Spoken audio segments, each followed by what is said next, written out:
going to need butter, raspberry jam, fresh raspberries, vanilla and almond extract. I've got caster sugar, ground almonds, plain flour, icing sugar, eggs and flaked almonds.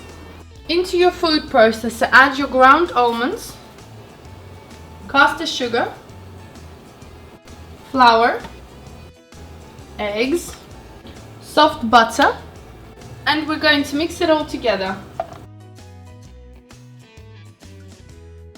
Add vanilla and almond extract and mix well. Add half of your mixture inside. Few tablespoons of raspberry jam, and I like a lot of raspberries, so you can also put more or less. Top it up with the second layer. Lastly, add your flaked almonds on top, just around.